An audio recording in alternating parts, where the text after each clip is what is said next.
No, it was not a catch. Just stop it. Let's bring in the squad. You're talking ball with the ACC Squad. From Florida State to North Carolina, from Syracuse to Miami, and from NC State to California, it's the local experts of the Locked On Podcast Network, bringing you scoops, breakdowns, and the most comprehensive preview of the upcoming ACC weekend. Hang on, it could get loud, it could get heated, and it will definitely be fun. Squad up, you're part of the ACC Squad. Shout out to the everydayers. Thank you so much for making the ACC Squad your first listen and your first watch today. We're available free wherever you get your podcasts. We're free on YouTube. We're part of the Locked On Podcast Network, your team every day.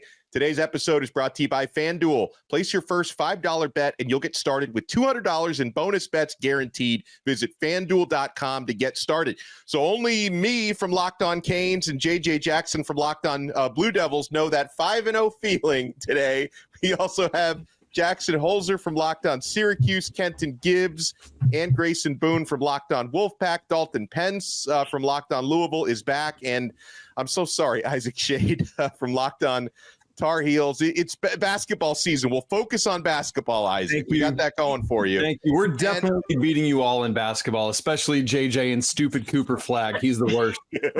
I can't wait. Beating who in basketball? Last time I checked, my boys got an ACC championship up off you. This is your reminder. Alex Donno has as many ACC championships as Armando Bacon.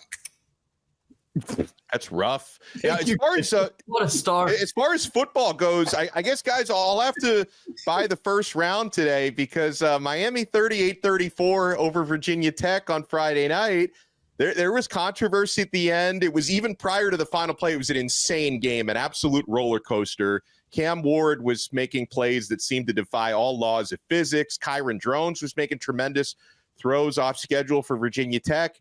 And then the Hail Mary happened. And ACC officiating happens where they, for whatever reason, because I didn't think anyone had control of that football. Maybe some of you guys disagree, but the ACC officials were I don't know if he was actually trying to signal touchdown or if he was just trying to shrug when they ruled it a catch and a touchdown initially. Then they go to the review for 7 freaking minutes, and I'm breathing into a paper bag during that entire review, and they ultimately rule it not a catch. Game is over. Miami wins. Now, I've noticed some of the dialogue around this, and obviously I'm a little biased towards that game and that play, but a lot of the dialogue I see is people saying, well, yeah, I don't think it was a catch either, but I don't think they should have overruled it because it took too long or because they didn't have enough evidence. It's like, well, shouldn't you have a problem with the protocol? Shouldn't the protocol mean you try to get the call right at all costs? Yes. Well, yeah, but people don't like Miami. I mean, let's just be very honest about that. That's one of the biggest things that there is about it. You know, the same way that Miami had a terrible call work against them last year in the Georgia Tech game, people did not really remember the call because they remembered you shouldn't have been running the ball. The same way people are still talking about the referee from the pitchy woo situation from a few years ago with Miami. The same way they talk about him working this game is that people don't like Miami, and that's just part and parcel of the gig of being the black hat, of being the bad guy in a lot of situations, which Miami naturally is. But I will say this, that controversy saved Pride from criticism. Because, again, if he kicks the field goal earlier in the game, now, here's the thing. Grayson and I both intimately know that Caden Noonkester kicked 8 punts for 398 yards, 7 inside the 20. He didn't win ACC Special Teamer of the Week. Who did, Donno? Was it the kicker from Virginia Tech? Yes, it was, because he hit a Why the hell did you not trust him? So why the hell did you not trust him to hit the basics? If you trust him to hit a basic early in the game, you end the game with another 40-yarder, get right, church, and let's go home. But instead, Pride acts an ass at multiple points in that game, and now we're depending on ACC referees. Good for you. More power to you, buddy. You know, I kind of get fed up with replay sometimes. And by the way, I am like pro replay. Like I think it's a good thing to have replay. But I hate the terminology of, well, is it conclusive enough? I think to Donno's point, like, you got to get the call right. Is it a catch or is it not a catch? And at no point did I actually see a catch. I could not find a catch. Like, they ruled a touchdown on the field. I get it. And there wasn't really evidence that would suggest you overturn it. But at the same time, I'm like, I don't see where he actually catches the ball. But Jackson, did you see a not a catch to play devil's advocate? Because I feel like I nothing did. I saw more of a not a catch than a catch. It was like a pigskin falling into a black hole of cacophony of football players. It really was. And nobody knows what happened. That football might be under the turf at that stadium right now, and we don't know. Like, that's the thing. I don't know if it was a catch. I still don't know. Yeah. I don't know if it was a catch, but honestly, I didn't see a catch. And so therefore, I would rule it no catch, because where do you actually see it? It's not like a turnover, right? Where does he actually catch the ball? It's not like a turnover. I mean, usually, when a turnover happens, when it's kind of controversial, usually they'll call the turnover on the field and they go to review it. This is a touchdown. And like Jackson said, I don't know how anyone watching that, the referee's right there, but there's 7-8 dudes right there trying to make a call. I just don't see how you can call that a catch on the field at that time. So to Donno's credit, I'm the same way. It's, oh, yeah, in principle, like in a perfect world, it's hard to overturn that call. But Alex said it best, you have to get the call right. So that's what – I mean, Brent Pry should be more thankful than anyone else out there right now, because like Kenton said, he deserves more of the criticism than what he's getting right now. And I'll tell you this much, in terms of whether or not it was a catch, whether it was a no catch, in my opinion, because a lot of people said on Locked On ACC's comments that I was ducking the smoke of whether or not I thought it was a catch. I thought it was, whatever the hell they called it, they should have left it. I thought that was what I saw on that play. If they would have ruled it incomplete, I would have been fine with them keeping it incomplete. If they ruled it a catch, I'm fine with them ruling it a catch. I did not care one way or another, because it was one of those bang, bang moments where it's like, it looks like he has possession, and I know that they changed the rule about going down to the ground and what that looks like now and all that. So it's like, okay, he may have had possession, but then when he hits the ground, it's still dust on market. If we're talking about the call in and of itself, I believe that there was not conclusive evidence to make it one way or the other based upon the ruling on the field. She just replayed the down. Like, who knows? Honestly, that was my thought. Why don't we just have a whole redo? Like, someone come up with a phantom flag, like phantom false start or whatever, and let's redo the whole thing. Let's do one more Hail Mary and see what happens. I think everyone would have been okay with that.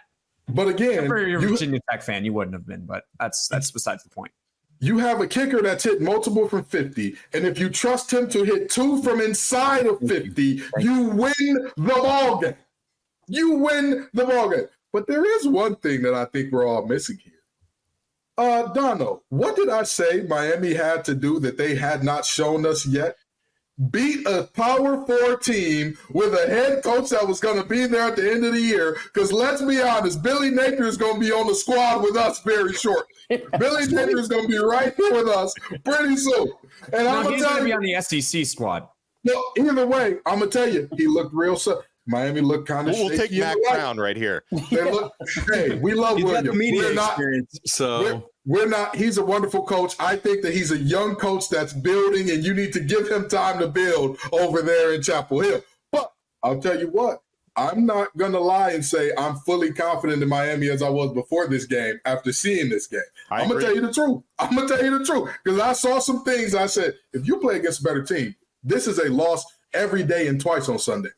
Yeah, and listen, another part of everyone just focusing on that one play, it also distracts from, like, Miami didn't play well in that game outside of a handful of guys. Cam Ward, despite the fact that he turned it over 3 times, still played very well in the game. He played well. Elijah Arroyo, the tight end, played well. He even saved a touchdown on what would have been a pick 6, which was an unbelievable play.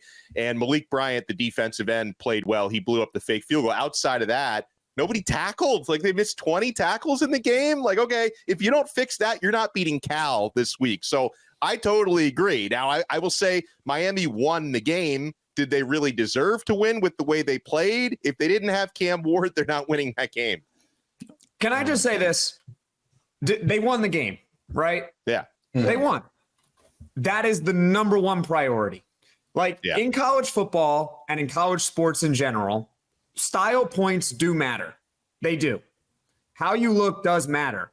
But with this new format, if you win the conference, it doesn't matter how you look if you just win your conference.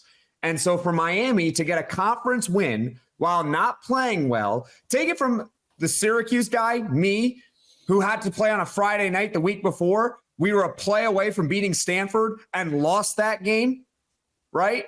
They found a way to win anyway. That, yes, they didn't play perfect. No, they didn't play well at all, but they won. They won. Fix them up. Get ready for next week. Just take the win and run. That's what I would do. Hey, speaking of new schools in our conference, how are we 10 minutes into this thing? And we've not talked about the fact that Florida State is trying to run away from bringing SMU in to this conference, and then they go and get absolutely boat raced by these freaking pony boys. But listen, Dude, the beauty of this thing, of Florida State getting absolutely walloped out behind the shed by the team that they could not stomach coming into our conference, is the most beautifully poetic justice I've ever seen. And Isaac, Florida State fans would say we can't win games like this because we don't make enough revenue. Isn't SMU paying to be in the conference and you couldn't beat them? Like, oh, we can't win games because we're not making as much revenue as SEC and Big Ten teams. Well, why don't you beat some of these ACC teams then?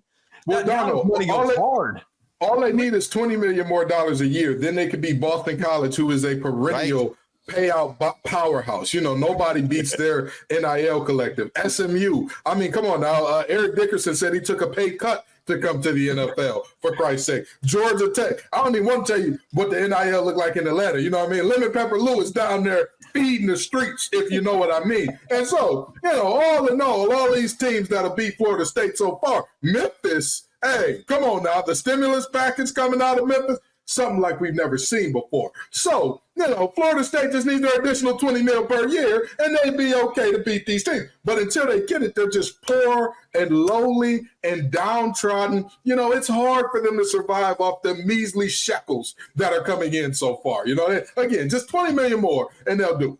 Do they really deserve to be talked about? Like they're so bad. No. They are so atrocious. Exactly. They are so bad. They are such a disgrace. Jackson, here's why. Because if they are such a big deal nationally that their brand is so big that they deserve to go somewhere else, then they deserve to get dumped on every single time they crap. I'm all for dunking Florida State, but if they really want to go elsewhere, they should look into the group of five. But I don't even think the group of five would take them. All right, let's just take them go to the FCS. All right, work on your game over there. They're so irrelevant to me that I don't even care about, oh, they lost by 26 points to SMU. Yeah, that's about what I expect because they're terrible. Isaac, you got to offer the devil's advocate here. You know, as much as they want to be nationally relevant, to offer the devil's advocate, and also it's got to be killing them to be talking about all these teams in the ACC, and they're like, oh, yeah, Florida State sucks. And that's literally all you're saying. No wonder they didn't want SMU in. Did you watch the game Saturday? I watched maybe a half, and I'm like, yeah, this is they need to be playing one of those FCS Northwest teams week one. And the worst James Madison. I would suggest not playing James Madison. Well, James Madison is group of five. Fuck that one. They're group of five. But I'll tell you what, the worst part about this Florida State, it's the same thing that's terrible for all of us right now. We all got to look at Donno and all the Miami fans' smug faces. You know, I had a coworker, I know he's listening to this, shout out to you, Kyle, who left a note on my desk saying Ken needs to be excused Friday to go to Hard Rock Stadium and watch the Canes pick up a win. Go to hell. Go to hell, you Miami fans. We're sick of it. We're sick of you being good. We're all tired of you being good. It ain't even been a full year yet. It's been 5 games. Miami fans deserve some happiness. And the funny thing was, like, Miami, again, they didn't play well on Friday night. And I kept seeing these Florida State fans who were like talking trash about Miami almost losing to Virginia Tech, only to get mercy ruled by SMU the next day. So, okay, you guys deserve what you get right now. You make your bed, you sleep in it. I got a very simple solution for Florida State fans. You still have to find 3-2-1 null. There's a very logical explanation about why things are still going the way they're going. You got to find that guy ASAP. There's a price on your head, Mr. 3-2-1. The streets is looking for you. But, hey, you better not find yourself slipping in Tallahassee. They're so bad. He might River Mulligan. Yeah. Well, he's probably hanging out with like Steve Bartman somewhere and Jeffrey Meyer. And yes. He changed his name, changed his address. By the way, we do have some games this weekend we need to talk about. We've got College game day is going to be at Cal taking on Miami, Clemson at Florida State. That one could get ugly. Pitt at North Carolina, Duke at Georgia Tech. Can Duke stay undefeated? You guys want to keep it locked right here. We are only getting started on this episode of The Squad. And folks, we are only getting started on FanDuel. You placed all those futures bet before the season started. Now, if you placed your futures bet on former ACC favorites Florida State, you need to chase that. You need to make that up. You could bet on Heisman odds. You can bet on all the games this coming weekend. And NFL fans, you can start the season with a big return on FanDuel, America's #1 sportsbook. So when you get a hunch in the middle of the game, you can check out the latest stats, view live play-by-play, and so much more on the same page where you place your bets. So you'll get started with $200 in bonus bets guaranteed when you place your first $5 bet. And guys, from Saturdays into Sundays, the experience is always amazing on FanDuel. The app is fantastic. So check out FanDuel.com, America's #1 sportsbook. Thank you for making the squad, the ACC squad, your first listen and your first watch today. Alex Donno from Locked On Canes, Jackson Holzer from Locked On Syracuse, Kenton Gibbs and Grayson Boone from Locked On Wolfpack, Isaac Shade, Locked On Tar Heels, JJ Jackson, Locked On Blue Devils, Dalton Pence from Locked On Louisville.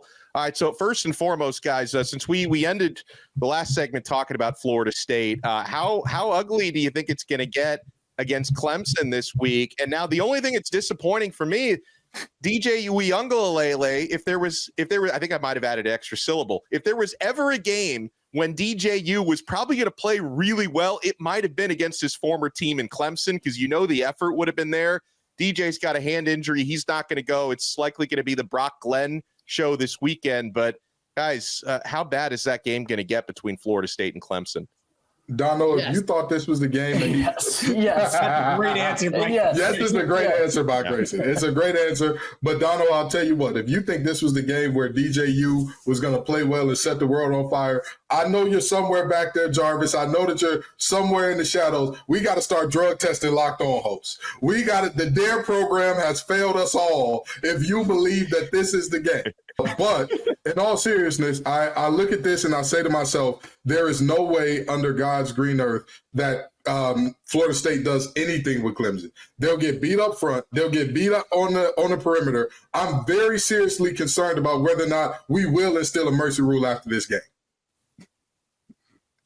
Well, Clemson's only favored by 14.5. Is that not enough? No, that's not enough. You know, occasionally the guys in the desert are usually right.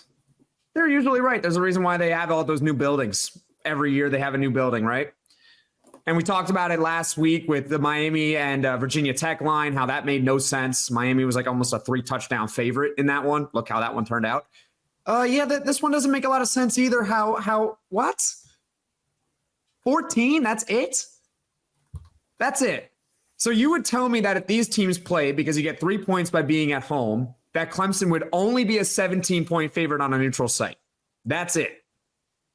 And the thing, like with Clemson, I feel like it's one of those classic situations of they got absolutely blasted week 1 by Georgia. We all write them off. And then it's Clemson ain't it. Y'all, I feel like they've been coming, man. They're looking infinitely better these last several weeks.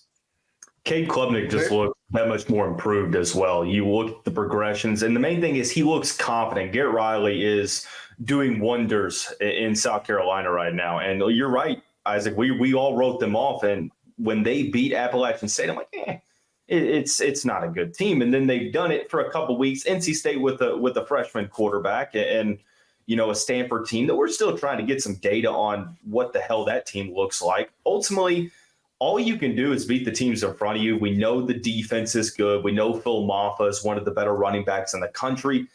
But Cade Klubnik deserves a little bit more praise than what he's not been getting these past couple weeks.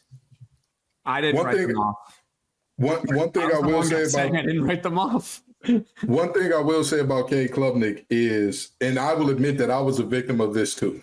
We are so used to being a microwave society and seeing guys like Ryan Williams, who I don't even think that boy was slow dancing at prom a few months ago. I think he's too young for that. He was at junior prom or something like that, trying to cop a feel and whatnot. And he's out there hitting spin moves that scouts have never seen in their lives. And we and again, I'm not saying we as in everybody else, I'm saying me in particular fell into the mode of this young man keeps making bad decision after bad decision after bad decision and did not give him the grace and time to grow up, which he has.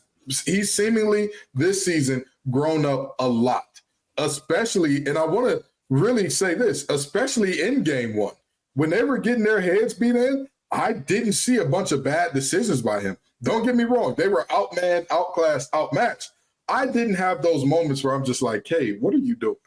That always tend to happen with him. So I think that he's done a lot of growing right before our eyes. That needs to be acknowledged. And one last thing about Clemson, that if you draw parallels to last year, one of the main things that I kept looking back on was that, yes, Klubnik had his struggles, but the wide receivers also struggled to create a ton of separation downfield. And you look at what they've been able to do this year. Bryant Wesco, he's only caught 7 passes, but he's averaging 34 yards a catch. Like, they have that explosiveness, Antonio Williams, and then they have one of the more underrated tight ends in the conference. Overall, I think it's also been a weapons upgrade for Klubnik that's helped out a ton, because you look at some of these touchdown passes and these guys are running untouched, and you have to zoom out the screen just to see the defensive back. Hey, you know what other game is really intriguing to me this weekend, Dalton, while you're talking, is the Pony Bros coming over from Dallas to visit you guys in Louisville. I think that is a very intriguing game. How are you feeling about it? Yeah, it's one of those things that before the season, I was higher than most of the Louisville fan base on both Georgia Tech and SMU. I called SMU the #1 trap game because I looked at that offense last year and I'm like, man, Rhett Lashley can really scheme up some things. They've got the pieces coming back.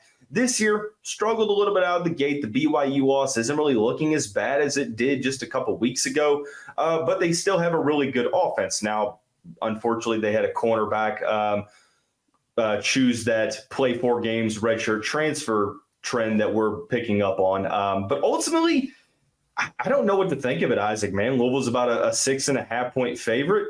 But truthfully, I mean, Tyler Shuck looks good. It's just a matter of if the offense can do what we know they can do. And ultimately, at this point, we're just kind of waiting to see if that's going to be the case. Interesting.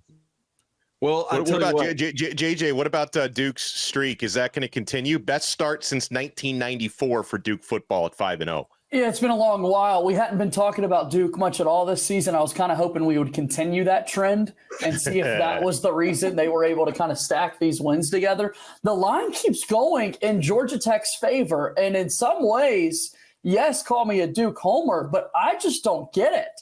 What are people seeing with this Georgia Tech team that makes them that much of a favorite over Duke to come back like they did this past week against UNC? That didn't happen, JJ. That game ended with 8.5 minutes to go in the third quarter. Actually, Stop the count. Yeah.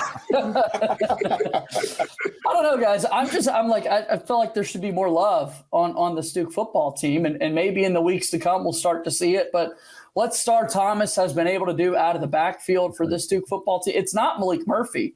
Duke's able to run the ball now, which a lot of people didn't know, myself included, after the first 2 weeks. I didn't see any of this coming. Well, let me ask you this, JJ. In terms of this team and how they're getting it done, right? We all know Manny Diaz, defensive head coach, defensive guy, former defensive coordinator and all that.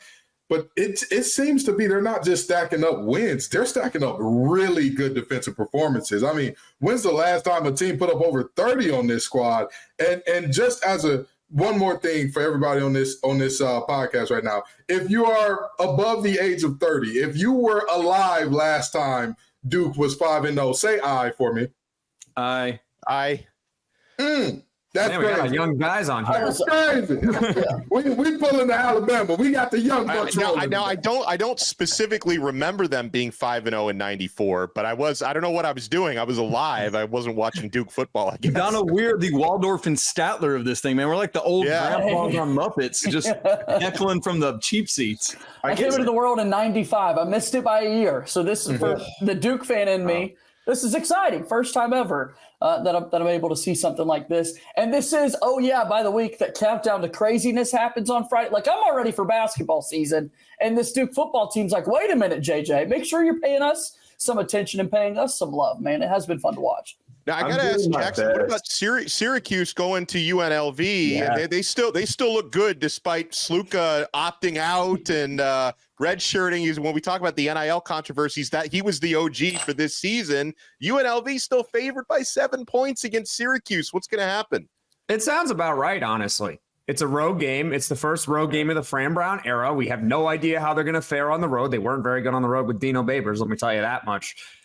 And honestly, their quarterback now is better.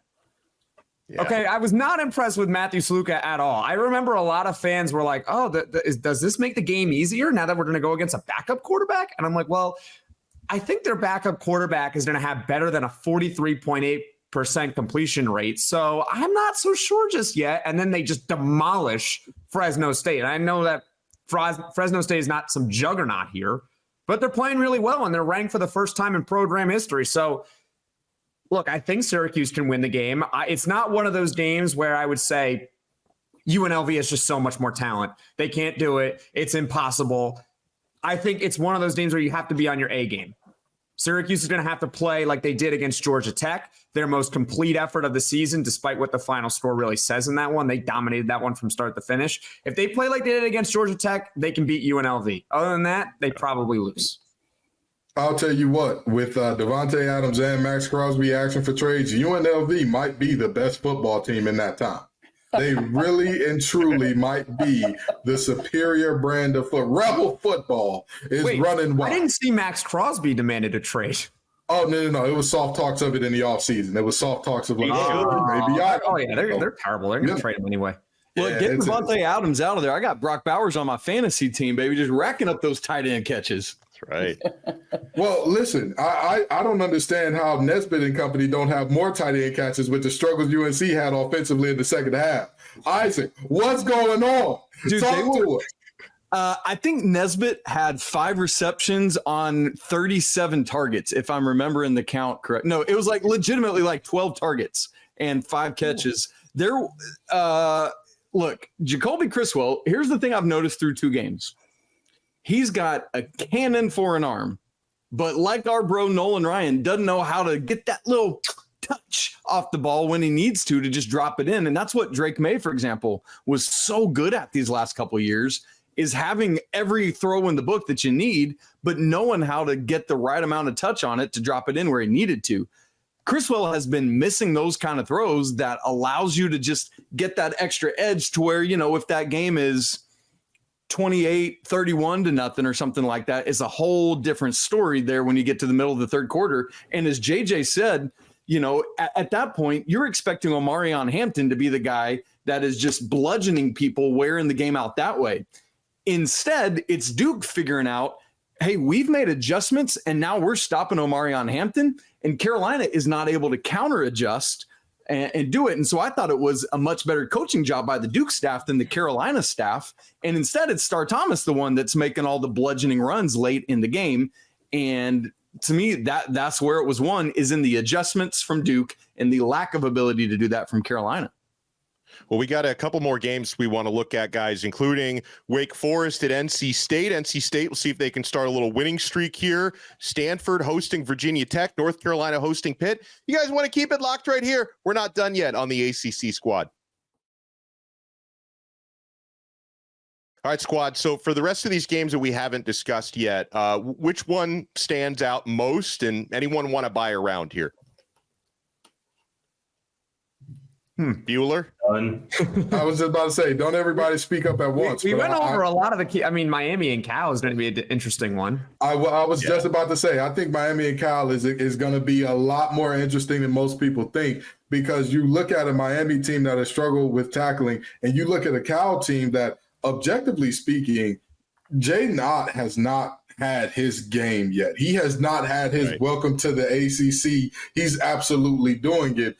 And so you combine those two things and you say to yourself, what could this be? On top of that, love me some Cam Ward. I think he's phenomenal. But last game, we got the full Cam Ward experience. You got the plays where you were like, what is he doing? He's a freak. We haven't seen anything like this. And you had those players, you say, what is he doing? He's a freak. We haven't seen anybody like this. So, We've seen a lot of bad decision making. I need to see Cal. Not from Cam Ward necessarily, but from quarterbacks, that's a lot more common than you think. Well, sure, but with a Cal secondary that is completely retooled, that has shown against Peyton Thorne and company, they'll take the ball away from anybody. Okay, those boys do not play number one. They're number one in turnovers, and there's another interesting storyline for this game. Now, Cal's defense has been a lot better than their offense, right? But I will say, Fernando Mendoza, their quarterback, he's been efficient. He's made some good throws this year. He's a Miami native, and he wanted to play for Miami. Now, he was coming out of high school. Actually, he played for the same high school team that Mario Cristobal played for. Now, Cristobal was not the coach yet at Miami when Mendoza was coming out of high school. It was Manny Diaz who didn't really recruit him and actually offered him like potentially a walk-on spot. He ends up going to Cal. But, Mendoza grew up in Miami, rooting for Miami, so he's going to be extra motivated in this game. I would also like to point out, I believe, I just quickly scanned the Stanford and also the Cal schedules. This is the first time it's happening simultaneously this week that a team from the East Coast is going to make the trip to the West Coast, right? This is all what we were envisioning when these teams from the West Coast came into the conference, Stanford and Cal. Like, how is it going to be when an East Coast team like a Miami or Virginia Tech is going to go all the way out west? And we're going to find that out this week. So I'm very curious to see what it's going to be like. Is it actually going to matter? Is the travel really that big of a deal where they can't handle being on an airplane for 5 hours and playing in a different time zone? Or is Miami and Virginia Tech just going to handle their business and go along their merry way? Donno, you mentioned earlier we've got our 2 undefeated hosts on here in you and JJ. We've got one other undefeated team in our conference, Pitt. You know what? Here's what's crazy about Pitt. This is week 6, and they are the lone ACC team yet to play a conference game. So they're undefeated, but we've got to start figuring out what they're going to be, right? Like who of these 3 teams are legit? And it seems like Pitt has some nice pieces. I'm obviously going to get to watch it up close and personal this week, as probably Carolina's going to be up about 25-0, maybe early third quarter, and then you turn it off. That's right. And at that point, I heard that if Carolina gets up by 20 points, the officials will stop the game. So therefore Carolina will win. This is a blessing of manna from the gods down to Kenan Stadium, and I'm here for it. If you are counting on ACC refs to do anything right, congratulations. You played yourself, in the words of that's why I'm saying they're going to do it wrong and they're called a game. So you're counting on the officials to be wrong. Now that is a good strategy. That's a plot twist M. Night Shyamalan couldn't have put together, Jackson. We may disagree on many, many things, but I'll give you that one. That's a pretty good one. I like that. Well, I appreciate everybody taking time to join us here on the squad. Thanks, everyone, for tuning in. If you're watching us on YouTube, make sure you smash that like button and subscribe. And this is along all of our channels, from Locked On ACC to all the team shows. Make sure you subscribe. Make sure you subscribe to the audio podcast as well. And we'll see if there's still multiple undefeated teams left in the ACC this time next week. We will talk to everyone then on another episode of The Squad right here on the Locked On Podcast Network. See ya.